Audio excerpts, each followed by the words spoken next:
Dirty suit, huh? This should make it better.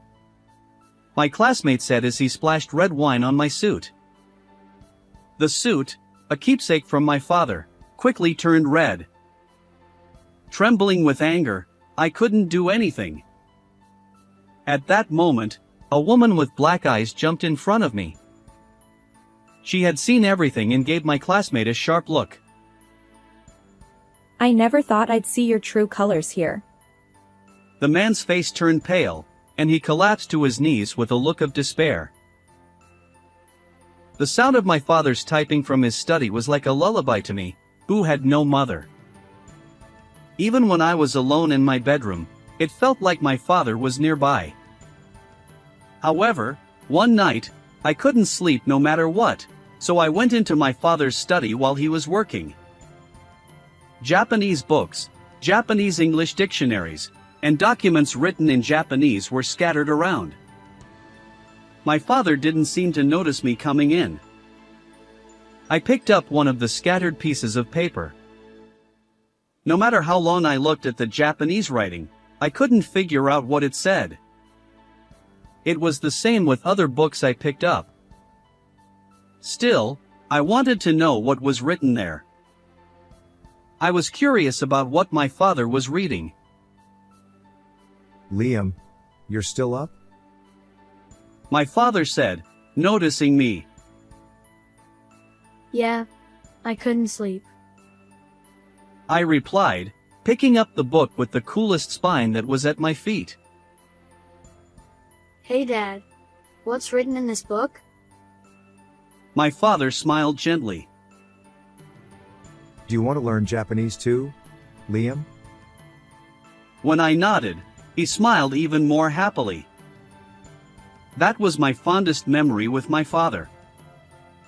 He raised me on his own and gave me many things, one of which was the Japanese language. I had always struggled with studying since elementary school, and that hadn't changed even now that I was in middle school. But Japanese, which my father taught me, was different. Although I didn't have many opportunities to use it in middle school, my Japanese skills were good enough to enjoy Japanese music and movies without any trouble, and I could even live my life speaking only Japanese with my father.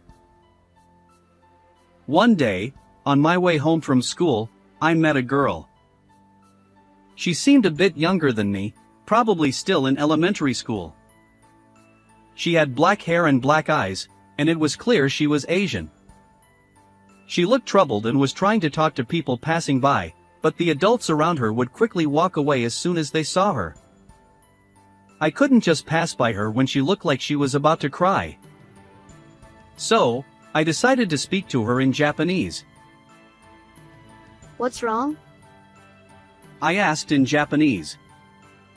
She looked a bit surprised that a middle schooler was speaking to her in Japanese, but then she responded in Japanese. I got separated from my mom and dad. I want to go back to this address, but we just moved here, so I don't know the way. She was holding a note with an address close to my middle school written on it. Oh, I know this place. I'll take you there. She happily grabbed my hand and thanked me repeatedly. I'm Liam Smith. What's your name? I'm Erica. Why did you come to the US? Erica? Because of my parents' work, we move around a lot. It seemed her parents were moving for a job transfer and frequently on long-term assignments in different countries. She had been following them around, and America was already her fifth country. I listened to Erica talk about her life in various countries. Her stories about the great outdoors and historical buildings, which I had only seen in books, felt more real than anything I had read or seen on TV. That must be tough, moving around so much at your age. Erica gave me a bright smile. Not at all. Every country has its own interesting and wonderful things. I'm happy with my life now. As we talked, we arrived at her house. Both Erica and her parents thanked me repeatedly, bowing their heads. On my way home, I kept replaying her stories in my mind. Her tales of living in different countries and the allure of unknown cultures sparked a desire in me to pursue a career that involves traveling abroad.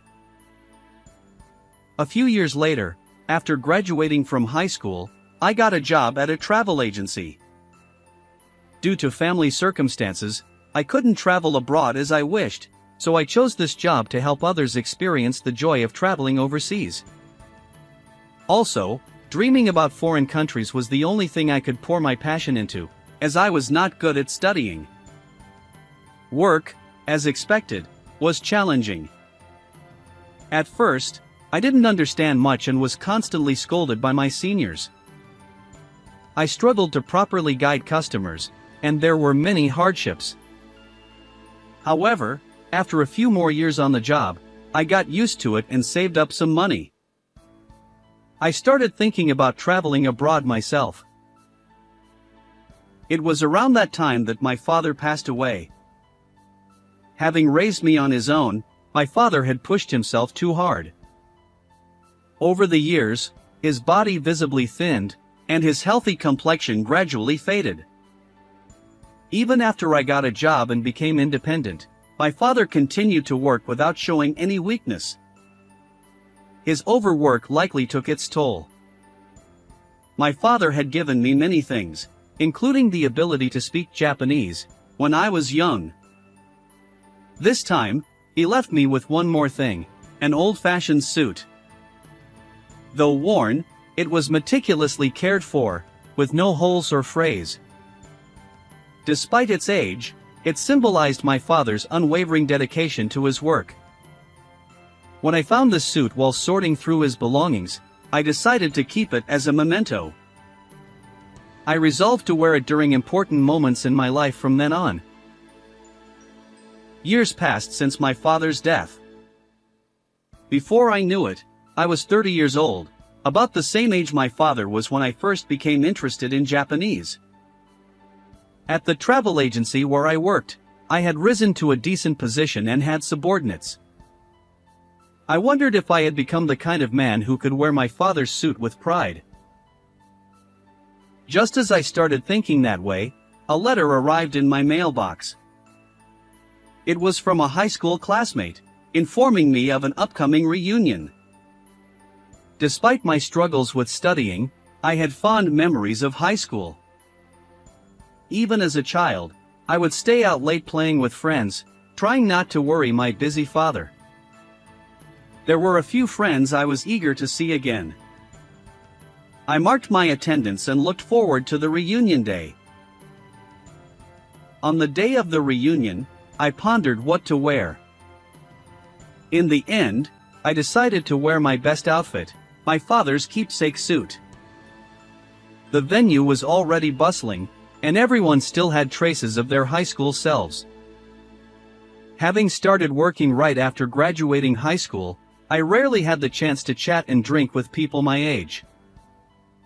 I was excited to join the circle of my old friends. Liam, is that you? I heard a voice from behind and turned around. A man in an expensive-looking navy suit with an obnoxiously flashy gold watch was looking at me, swirling red wine in his glass. It was Michael. He wasn't a friend. In fact, he was a guy who always picked on me in high school. For example, he knew I was terrible at everything except Japanese, and when test results were returned, he would come to my seat with his high-scoring paper and say, Hey Liam, what did you get? Without waiting for my answer, he would snatch my paper and loudly announce my near-failing score to the whole class. Yet, when it came to returning Japanese test results, where I excelled, he wouldn't move an inch from his seat. I also remember gym class. During a soccer lesson, when Michael was on the opposing team, he would pretend to pass the ball to his teammates but deliberately hit me with it multiple times.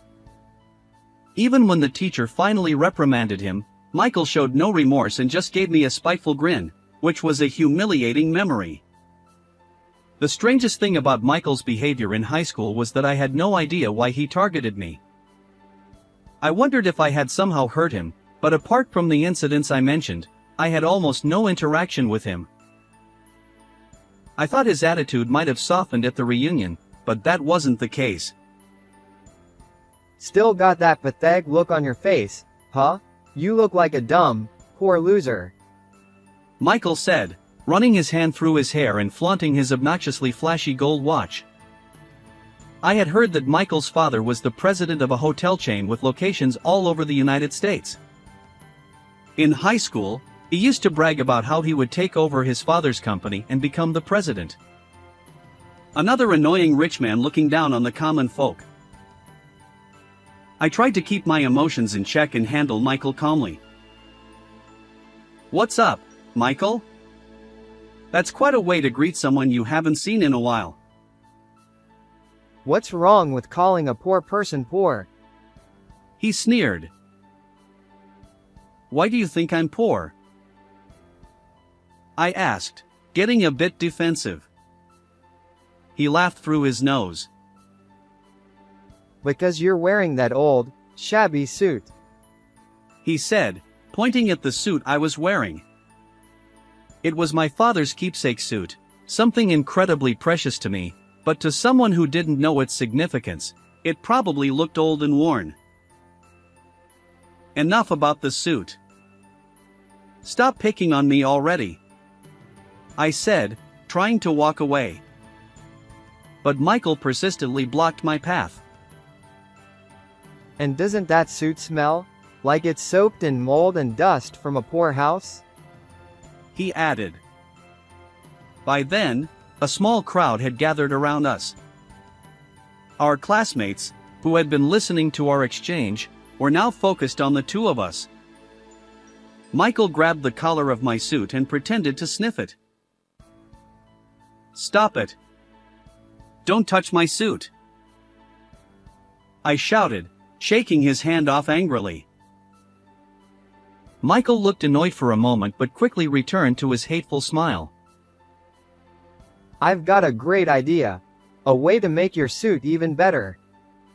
I had a bad feeling. I should have walked away immediately, but it was too late. Here's how. Michael threw the red wine from his glass all over my suit. The jacket and the white shirt underneath quickly turned red. The cold, unpleasant sensation spread to my stomach as the wine soaked through to my undershirt. I was too shocked and furious to speak. All I could do was clench my teeth and glare at Michael, trembling with anger. Our classmates, who had been watching, started to scold Michael, but he didn't seem to care and continued to mock me.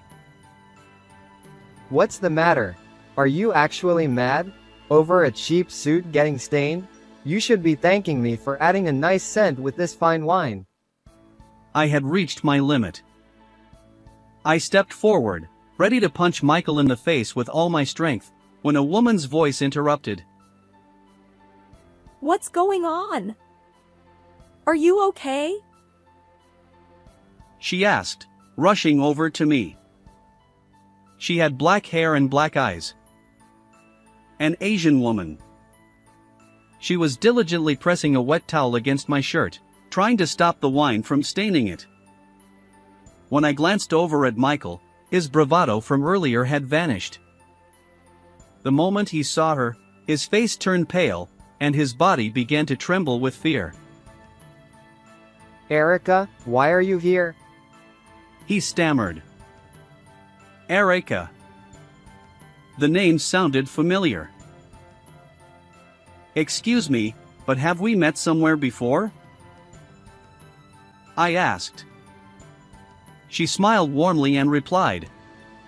Yes. You helped me when I was lost as a child, didn't you? I remembered. She was the little girl who had been crying on the street after getting separated from her parents. Erica. She had grown taller and her features had changed, but there was still a trace of the girl I remembered. She spoke fluent English now. What brings you here? I asked. Actually, I started a hotel business in Japan and I'm in charge of its management. I was here for a meeting in the next room. Her eyes fixed on the trembling Michael. I never expected to see your true colors here. Michael was wiping the cold sweat from his forehead with a handkerchief. Erica, there's an explanation for this. He began. No need for excuses. I saw everything. Insulting someone and throwing wine on them. I will be canceling our deal with your company. She declared. Michael's face filled with despair as he collapsed to his knees. No, losing a $10 million deal over this. $10 million. It seemed they were negotiating a massive deal. To have it fall apart over one night's mistake. The reunion hall was filled with Michael's anguished cries. I later heard that there was indeed a reason behind Michael's harassment. Back in middle school, there was a parent-teacher day, and it happened to be during a Japanese class. We had to read out essays we had written in Japanese. Michael's mother, after hearing my presentation, told Michael to become as good at Japanese as I was. Since he was expected to take over the family hotel chain, proficiency in Japanese would be necessary, but at the time, he struggled with the language. Being told to emulate a classmate must have been a huge blow to his pride. From that day on, he started to resent me. However, because he held on to that grudge for so long, his company ended up losing a major client. I heard through the grapevine that his company is now facing tough times and that he's living a difficult life. A few days after that incident, Erica and I set aside some time to catch up on each other's lives. After leaving America, Erica moved around several countries before returning to her home country, Japan, during high school. She studied business management in college and started a hotel business with the desire to make travelers' experiences in foreign lands wonderful. Besides reminiscing about old times, there was an unexpected benefit. When I told her about my current job, she expressed interest in doing business with my travel agency. She was looking to expand into the American market and needed a reliable travel agency to partner with. Our companies officially teamed up, and our sales steadily increased. My achievements were recognized, and a few years later, I was promoted to a position where I could manage the business. I owe my success to my father, who taught me Japanese when I was a child. Even now, I wear his keepsake suit and live each day with gratitude to him in heaven. How did you like today's story? Please subscribe to my channel. See you in the next video.